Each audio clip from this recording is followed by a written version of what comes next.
Hey everyone, just before this video starts, I want to say that I do want to apologize just before we go into this. Unfortunately, I wasn't able to do any visuals for this video, and I couldn't be on camera because, as exactly two of you know that are watching this right now, I actually suffer from chronic pain that comes on every once in a while. About 20% of my life I'm spent completely laid up on a bed without being able to move. Unfortunately, it's really sucky. So in this instance, I was able to record my lines, but I couldn't sit in a chair long enough to actually physically create the video itself. So I do apologize again, but please stick around because this video is really interesting. At least I think it is. So I guess just treat this episode a little bit more like a podcast than a regular visual show. Go roll yourself a sandwich, smoke a few cigarettes, do what you do. But with all that being said, let's jump into the intro after the intro. Hi, my name is Aaron, this is my show Reeducation, and today we're going to find out if brain worms and smooth brain is just as bad as the R slur. So without any further ado, let's get into it. So through the course of me being in the leftist community, I've noticed a common theme throughout many of the arguments that I've seen. Though I've heard many convincing and wonderful positions from a lot of brilliant people, I keep coming across a similar pattern again and again. A form of argumentation that essentially removes all nuance and leaves things in a position of basically black and white. It's something that I've begun to call the leftist argument because I'm extremely unimaginative when it comes to naming things. If you can think of a better name, then obviously leave it in the comment section down below. Essentially, it works something like this. You make a leftist observation or statement on social media. It's relatively well received until another leftist comes along with the intention of invalidating your position. Not based on its substance, mind you, but for being insufficiently leftist in some way. Usually by equating a certain portion of that position to something that could be considered bad. And then that thing that has similarities to another thing that could be bad becomes bad by proxy. But not only that, the person that made the original statement is now at risk of being equated with said bad thing. Now, I know, this is a very complicated way to explain things, and I probably lost a few people. Essentially, it breaks down to this. You say thing. It sounds like thing bad. Since it sounds like thing bad, it is thing bad. And you are also bad for saying thing. Typically, when we're looking at arguments like this, what we're seeing is a complete breakdown or disregard of nuance or gradation. So to really take a look at how one of those arguments is formulated, we're going to take one single argument and break it down and see the various different ways we can look at it, going from the most offensive to the least offensive. And hopefully along the way, we can try to unpack this leftist argument, as I've been calling it. Imagine your typical debate bro style commentator chud dunking on some absolute donut at PragerU, say Dennis Prager himself. And he's making some sort of argument about how sex and gender are exactly the same thing. For various reasons that we won't get into right now, while that streamer is breaking down one of the fallacious arguments presented by PragerU, they may drop the R slur. For instance, they'll say something along the lines of, Dennis Prager is a doesn't he understand that sex and gender are different things? Now, rightfully at this point, a lot of people in the comments would probably jump in and say, hey, what are you doing? Don't you realize that that word has been used for literal decades to dehumanize and subjugate people based solely on their mental disabilities? And they would be right to do so. It's disgusting and we shouldn't be using it. And hopefully most people realize that by now. This is a completely legitimate and solid argument. But within it holds the seeds for someone to use it in an abusive way. So let's switch out that R slur for something else. Let's say, for example, something along the lines of, Dennis Prager is an idiot because he doesn't understand that sex and gender are different things.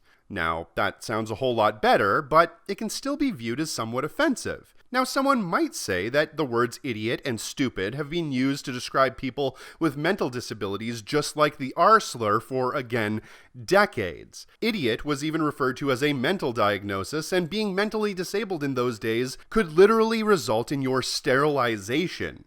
And honestly, that really hasn't changed much if you know anything about what they're doing to actual people that are disabled right now, but I digress. Now, obviously, we can sympathize with this argument because making fun of someone based on their mental abilities, and especially using terms that were legitimately derogatory at some point, is really not a good thing. So again, I think that this is a very good, very legitimate argument. Now, is saying something like stupid or idiot the same as saying something like the R slur? Well, that's not really up for me to decide. That's up for people that are offended by those things to decide. But even though a lot of people wouldn't equate the R slur with saying the word stupid, other people might. And since it's the internet, other people will. Is it that bad? I don't know. We're already starting to see that gray area. So personally, I would want to ask more questions. I would want to ask the person that says that it's offensive why they feel that it's offensive, and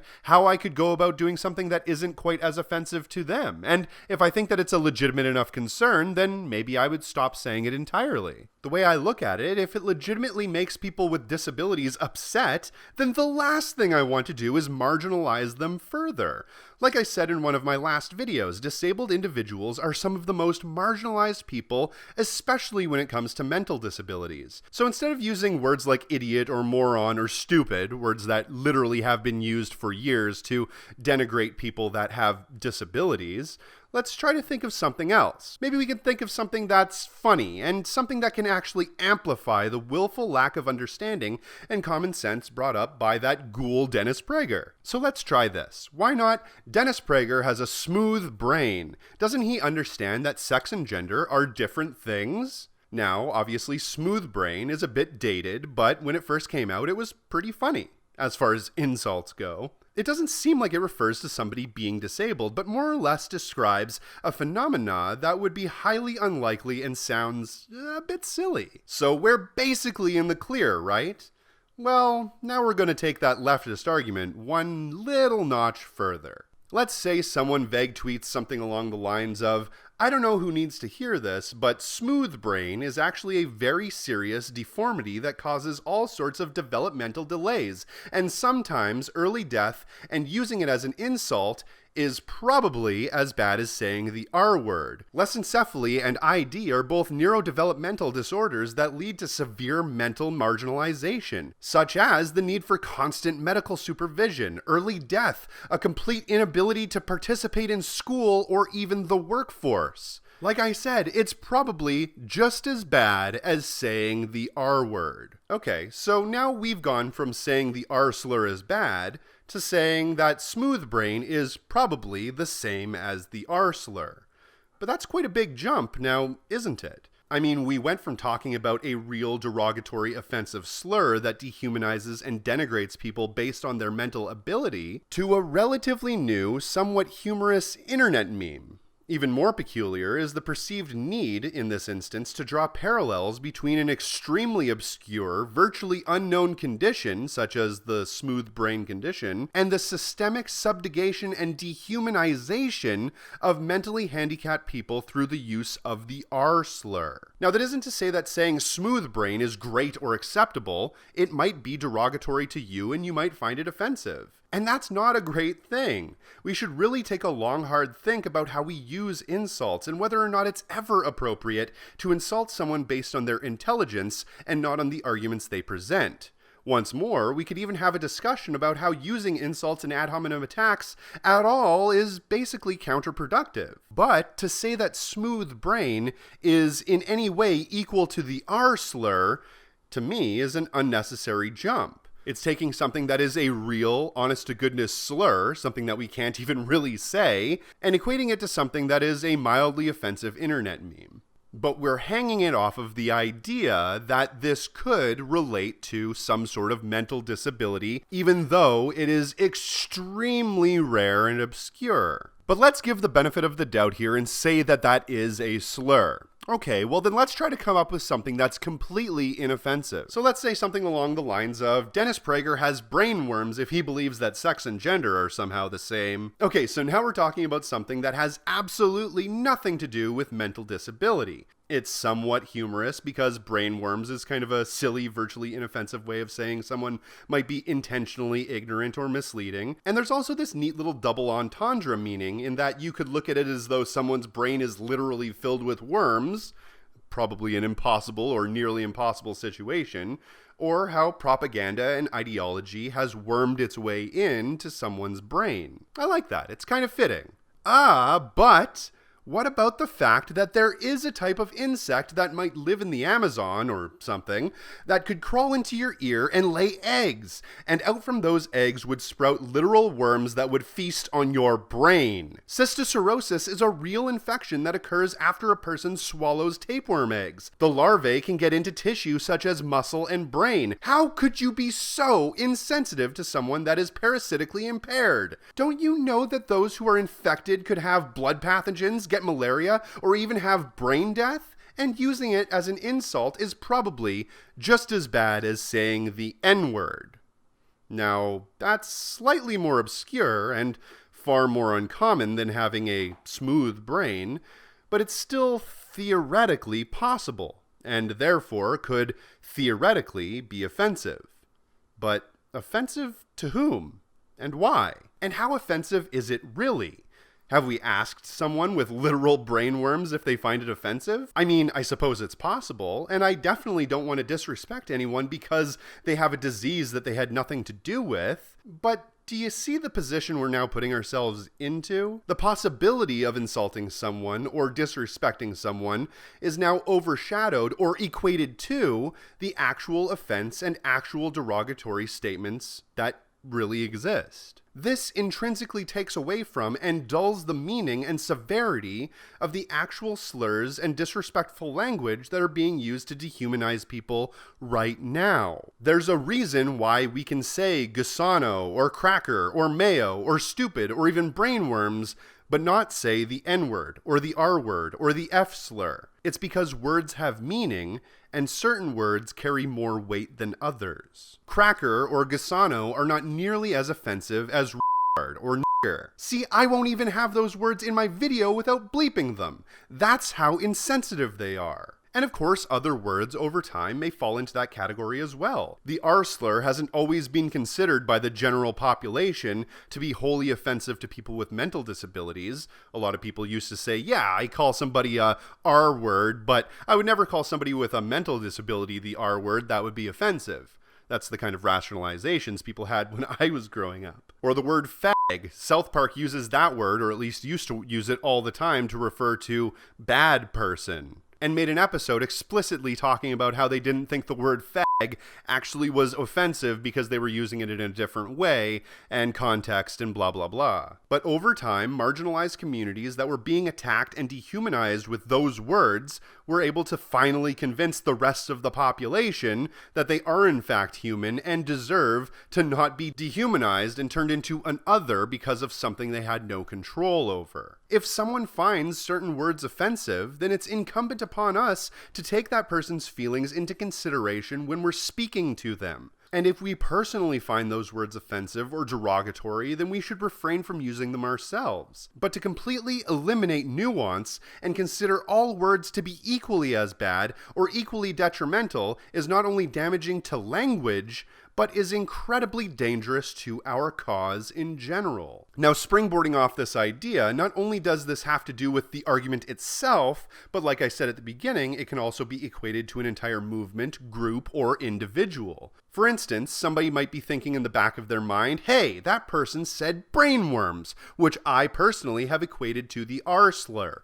Therefore, that person said something that is equivalent to the R-slur, therefore that person is a bigot, and whatever movement or ideas or outlook they have should be immediately disregarded. Let's use another example. Say I tweet something out along the lines of, I think Dennis Prager is a shithead because he believes that sex and gender are the same. Then some possibly well-meaning or possibly COINTELPRO paid leftist jumps into my mentions and says, How could you possibly be so insensitive to people suffering from facial fecal disorder? Do you know that there are many single mothers out there who have had literal shit splashed on their faces from their babies, which could have caused them all sorts of diseases, including dysentery and cholera, not to mention the bullying someone might receive from having literal poop on their face? How could you be so insensitive? And using it as an insult is probably as bad as calling someone a And that's when more people start dropping into the mentions, and the nuance and gray area is completely dropped, and we are left with a black and white dichotomy. Now, all of these people no longer believe that I called someone a shithead, but they believe that I full-on called someone a full stop. And in that person's mind, I am now clearly a fascist, and anything that I say should be immediately disregarded. And then more people jump in, saying cringe, or oof, or this ain't it, chief. And then, like a game of telephone, all of those commenters go to their friends and claim that re-education called Dennis Prager a Oh, the humanity. Now, people are completely divorced from the actual conversation, and have no ability or desire to even see the original comment and its clear nuance. All they know is that re-education is now a bigot, and they should be attacked for it. Then that allows for other people who already had problems with re-education because maybe he got too popular too quickly, or maybe he was just so bewilderingly handsome that it gives them some reason to attack him, and they feel justified while doing it. Well, re-education is a homophobic bigot, they'll say, so it's okay if we constantly harass them, or post their docs online, or call their employer and get them fired, or send a SWAT team to their home. And the most frustrating part about it is when somebody jumps to re-education's defense and says, hey guys, just listen, you're being pretty mean here and attacking them for a pretty silly reason. Could you maybe knock it off? And some of the commenters will say something along the lines of, yeah, I mean, I agree that dogpiling is kind of mean, but did you hear what re-education said? That was a pretty cringe post. Completely unacceptable language. I mean, sure, some people are probably being a little bit mean, but as far as I'm concerned, a lot of that criticism is legitimate. I get what you're saying, but this is a bad take, I mean, yeah, bruv. Some of those comments might be actual death threats or encouraging them to kill themselves, but a lot of it is probably legit criticism, so you probably shouldn't defend him. Now, obviously, this bullying is completely unacceptable, but people have justified it inside of their minds because they feel as though it's deserved in some way. And even though they might see immense dogpiling or bullying or harassment or just simply terrorizing another person, they might think that it's all okay because, well, they made a cringe post or a cringe comment and they need to be put in their place. And for reasons that I'll get into in another video, all of these traits are amplified when you're a woman. When women are being attacked, they're constantly put into a position where they have to prove their innocence, whereas mostly men are put into a position where they're already perceived innocent, and they just have to be proven guilty. If you want a quick example, men are always given the benefit of the doubt that they worked hard to get where they are, but women are usually considered to have slept with their boss if they happen to have a good-paying job. Like I said, I have no real good name for this argument. Maybe something along the lines of nuance erasure or context denialism. But whatever it is, it allows the left to find ways of creating victimhood for victimhood's sake. And it allows the left to find ways to completely eat our own for virtually non-existent reasons. Now, I know that a lot of you probably made it this far and understand completely what I'm saying. And many others probably made it this far and didn't hear a word of what I said and don't think that the argument that I've been making this entire time is about nuance, but in fact I'm saying that smooth brain or brainworms or the R slur are not bad at all and shouldn't be looked at as naughty language. But that's not what I said. Sometimes it is. Sometimes it isn't. And some things are not the same as other things. Bad things aren't all equally bad, and good things aren't all equally good. We exist in a world of nuance and gradation. And divorcing ourselves from that divorces ourselves from humanity and nature in and of itself. At least that's the way I look at it. If you do get a chance, please check out all the links in the description box below. Hit that little bell button because you know that they are never going to tell you when I release a new video. Make sure you're subscribed because they're literally unsubscribing people every single day. And donate to my direct action fund if you want to see more direct action, and donate to my Patreon if you want to help me keep my bills paid and my lights on. So thank you very much for watching. Have a nice day.